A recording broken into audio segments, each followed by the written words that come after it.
Assalamualaikum students. Hope so you are all doing good. Today we will do the greatest common divisor GCD. So let's move towards its definition. Let A and B belongs to integers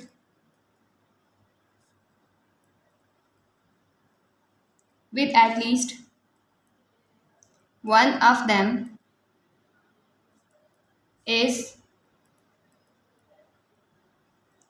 different from 0. The greatest common divisor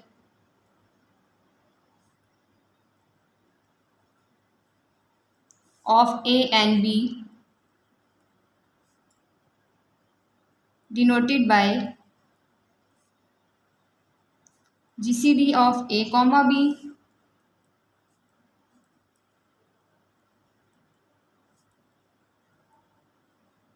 is a positive integer known as D,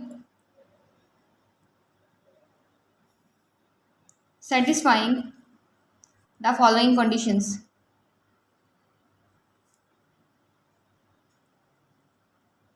And these conditions are: first is D divides A and D divides B, and second is if C divides A and C divides B, then C less than equals D or C divides D.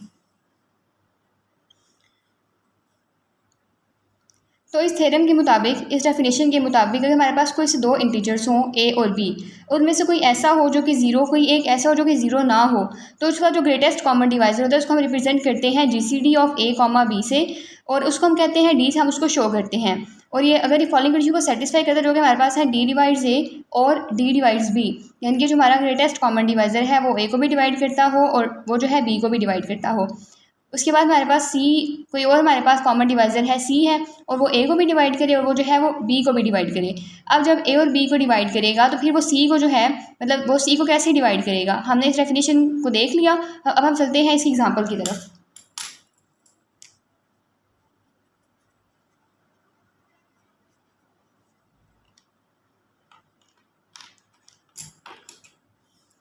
Late मैंने कर लिया, मेरे पास कोई से दो integers हैं -12 और 30। अगर -12 की बात करें तो इसके जो पॉजिटिव डिवाइजर्स हैं वो क्या हो सकते हैं? 1 हो सकता है, 2 हो सकता है, 3, 4, 6, 12। 30 के क्या हो सकते हैं जी? 1, 2, 3, 5, 6, 15, 10, 15 एंड 30। ये हमारे पास -12 के पॉजिटिव डिवाइजर्स आ गए हैं और 30 के पॉजिटिव डिवाइजर्स जो हैं वो हमारे पास आ गए हैं। अब अगर इसकी कॉमन डिवाइजर्स की बात करें तो वो कौन कौन से इसके कॉमन डिवाइजर्स बन रहे हैं, वो आप यहाँ से देख सकते हैं। कॉमन इसमें बन रहा है 1 बन रहा है, 2 है आपके पास, 3 है, फर्दर यू हैव 6। बस यहाँ तक हमारे जो है वो कॉमन डिवाइजर्स बन रहे हैं। तो हम इसको लिख सकते हैं 1, 2, 3 एंड देन 6। अब अगर हम यहाँ से देखें तो यहाँ से पता चलता है जो यहाँ से हमारा ग्रेटेस्ट कॉमन डिवाइजर आ रहा है वो क्या है? 6 है वो। तो मैं इसको लिख सकती हूँ GCD ऑफ -12, 30 इक्वल्स 6। मीन्स ये हमारा A है, ये B है और ये आपके पास क्या है? D है। फर्दर हमने इस एग्जाम्पल को देखा कि D जो है उसने A को भी कर लिया डिवाइड और D जो है उसने B को भी कर लिया डिवाइड। अगर हम चलें C की तरफ तो C यहाँ पे क्या बनता है? C हमारे पास यहाँ पे A और B का लीनियर कॉम्बिनेशन को शो करेगा।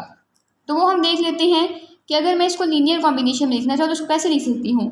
GCD of -12, 30 equals AX plus BY। तो GCD ऑफ -12, 30 किसके इक्वल आया है? 6 के। तो मैंने इसको यहाँ पे पुट कर लिया और A की वैल्यू मेरे पास है -12, X remains as it is, plus B की वैल्यू क्या है हमारे पास? 30 इंटू Y। अब मैं रैंडमली इसमें कुछ भी पुट करती हूँ, देखती हूँ कि मेरे पास 6 के बराबर मेरा GCD जो है उसके बराबर वैल्यू आती है कि नहीं आती। तो मैं इसको चेक करके देख लेती हूँ। इसको मैंने पुट कर लिया, X को पुट कर लेती हूँ -12, X को पुट कर लेती हूँ 2 प्लस 30, Y को पुट कर लेती हूँ 1। तो ये हो जाएगा -24 + 30 = 6। तो दोनों देखिए बराबर आ गई हैं। इसका मतलब ये हमारे पास दोनों साइड्स बराबर हैं, तो मैं GCD को कुछ लीनियर कॉम्बिनेशन की फॉर्म में लिख सकती हूँ। तो मेरे पास 6 = AX + BY, यानी कि हमारे पास कंडीशन जो है वो ट्रू है। हम GCD को लीनियर कॉम्बिनेशन की फॉर्म में लिख सकते हैं।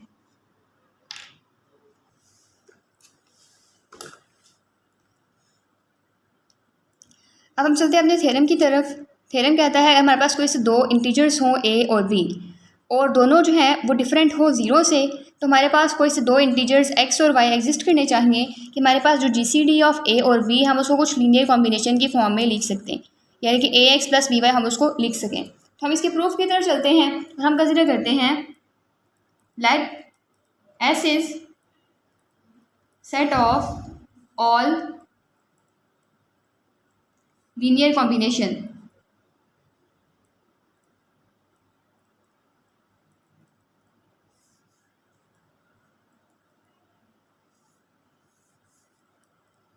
of A and B।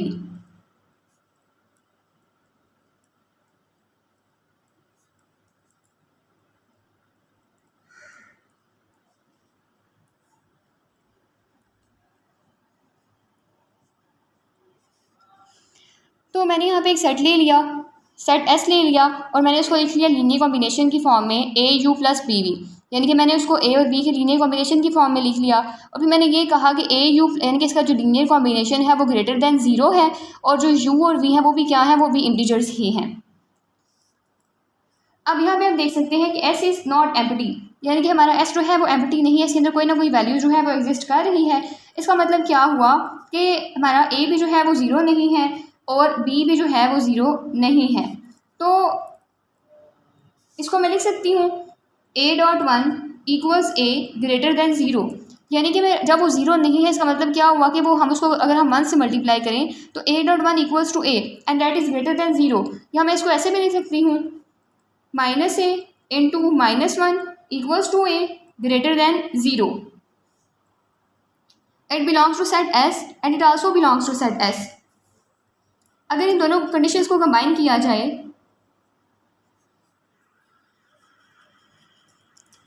तो ये हमारे पास बन जाता है A mod = A × U + 0.V, यानी कि अभी जो हमने कंडीशन देखी है वो हमने सिर्फ A के लिहाज से देखी है ना, कि मैंने कहा कि A भी 0 नहीं है, B भी 0 नहीं है। फिर मैंने A को 1 से मल्टीप्लाई किया तो अगेन A आ गया और वो बिलोंग करता है सेट S के साथ। फर्दर मैंने -A को -1 से मल्टीप्लाई किया, अगेन आंसर आया A, जो कि बिलोंग करता है सेट S के साथ। इसका मतलब क्या हुआ कि मेरे पास जो A का मॉड है वो इक्वल्स आता है AU + 0B, यानी कि इसको तो मैंने लिख लिया ना इसके बराबर, और यहाँ पर मैंने कर लिया मेरे पास B जो है वो 0 है फिलहाल, तो मेरे पास ये कंडीशन बन गई है। अब सेम स्टेप जो है मैं B के ऊपर अप्लाई करूँगी।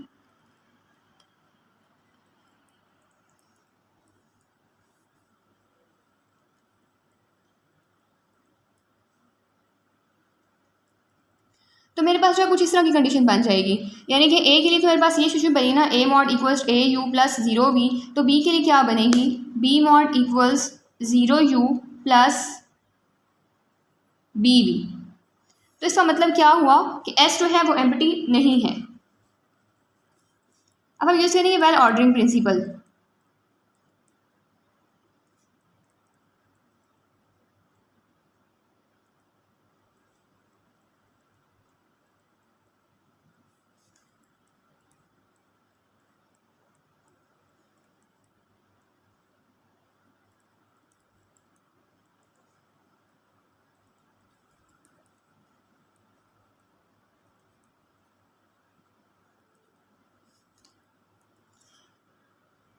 मैंने लेट कर लिया वेल ऑर्डरिंग प्रिंसिपल के मुताबिक कि D जो है मेरा कोई लीस्ट एलिमेंट है, ठीक है। अब D जो है जब लीस्ट एलिमेंट हुआ तो डेफिनेशन ऑफ S के मुताबिक मैंने उसको लिखना है कोई लीनियर कॉम्बिनेशन की फॉर्म में, तो ये आ जाएगा D = AX + BY, और मैं अब यहाँ पे क्लेम करती हूँ कि D जो है वो इक्वल होता है GCD ऑफ A, B, जैसा हमने पीछे डेफिनेशन में भी देख के आए थे कि GCD को हम रिप्रेजेंट करते हैं D के साथ। तो इसको हम लिख सकते हैं D <= A mod, B mod।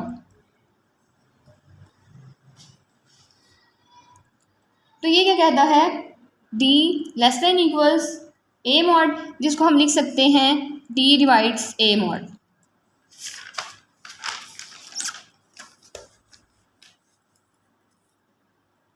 अब हम इसके ऊपर यूज़ करेंगे डिवीजन एल्गोरिदम।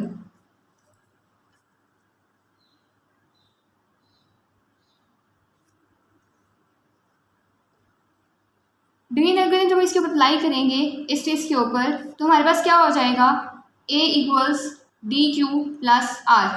चूँकि हमने यहाँ पे ए मॉड यूज़ किया था तो हम यहाँ पे भी ए मॉड यूज़ करते हैं, A mod equals D Q plus are.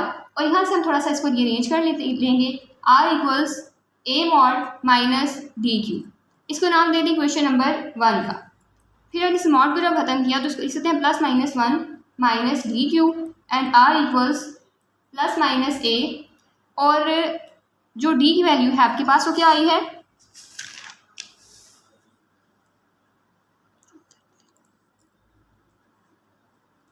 ये वैल्यू है आपके पास डी की, ए एक्स प्लस बी वाई।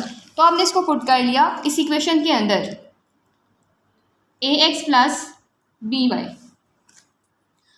अब इसको मल्टीप्लाई कर लें, minus q a x minus q b y. इन टर्म्स को आप इकट्ठा कर लें, plus minus a minus q a x minus q b y equals r. यहाँ से आप कॉमन ले सकते हैं ए को, plus minus 1 minus q a x minus q b y equals to r. अब इस टर्म को आप नाम दे दें एक्स का और इसको आप नाम दे दें वाई का, sorry x and this is your Y.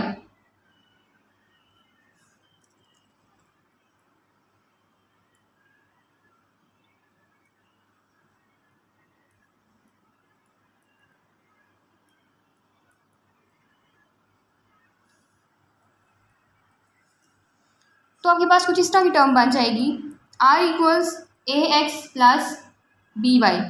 और यहाँ से हमारा आर जो है बिलोंग करता है एस के साथ, लेकिन जो ज़ीरो है वो क्या आ रहा है, less than equals r less than d, जो कि हमारी कॉन्ट्रडिक्शन की क्या है, अपोजिट है।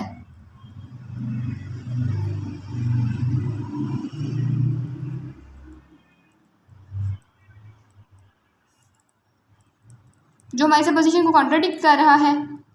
तो हम यहाँ से करेंगे आर जो है वो ज़ीरो के इक्वल है। जब आर ज़ीरो के इक्वल आया तो हमारी जो इक्वेशन 1 है वो क्या हो जाएगी,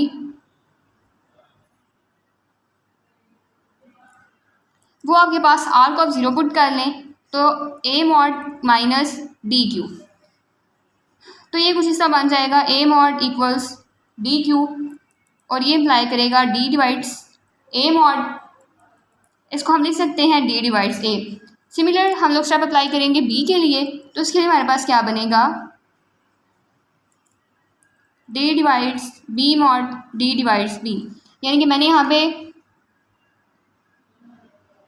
डी डिवाइड्स बी मॉड किया तो मेरे पास आ गया डी डिवाइड्स बी हो गया। फर्दर अगर हम देखें तो हमारे पास जो कॉमन डिवाइज़र है वो हमारे पास आ गया है, यानी कि डी जो है वो ए को भी डिवाइड कर रहा है, डी जो है बी को भी डिवाइड कर रहा है। हमारे पास ए कंडीशन जो है वो सेटिस्फाई हो चुकी है। लेकिन अब हमने देखना है क्या हमारे पास जो सी है क्या वो ए और बी को डिवाइड करता है कि नहीं करता। हम उसकी तरफ मूव करते हैं। तो फॉर ग्रेटेस्ट कॉमन डिवाइज़र हमारे पास इसके कॉमन डिवाइज़र्स तो आ गए हैं, हमें देखना है इसके ग्रेटेस्ट कॉमन डिवाइज़र्स कौन से हैं। तो हम लेट करते हैं सी बी रा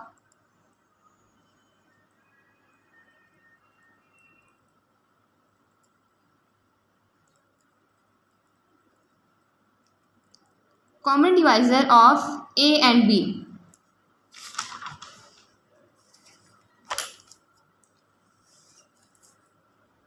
It means C divides A and C divides B. यानी कि C हमने लेट कर लिया, हमारे पास कोई और कॉमन डिवाइज़र है A और B का, तो वो उसको हमने लेट कर लिया C, तो C divides A and C divides B। अब हमने एक प्रॉपर्टी पढ़ी थी, पीछे हम पढ़ के आए हैं, अगर आप उसको थोड़ा सा रिकॉल करें, हमने कहा था if A divides B and A divides C, then A divides BX plus CY and it was named as A divides D। ठीक हो गया। हमने बेसिकली प्रॉपर्टी पढ़ी थी, अब उस प्रॉपर्टी को हम लोग यहाँ पे यूज़ करते हैं कि if C divides A and C divides B, then by property C divides AX plus BY, और इसको हमने नाम दिया था D का, तो C divides D। This shows that D is GCD of AB and GCD of AB equals D equals AX plus BY। यानी GCD of AB जो है वो D की इक्वल होता है, और हम इसको कुछ लीनियर कॉम्बिनेशन की फॉर्म में लिख सकते हैं। हम इसको लिख सकते हैं GCD of A, B equals AX plus BY, यानी कि हमने उसको लीनियर कॉम्बिनेशन की फॉर्म में प्रूव कर दिया, जो कि हमने यही करना था। तो आज जो हमारा प्रूफ कंप्लीट हुआ।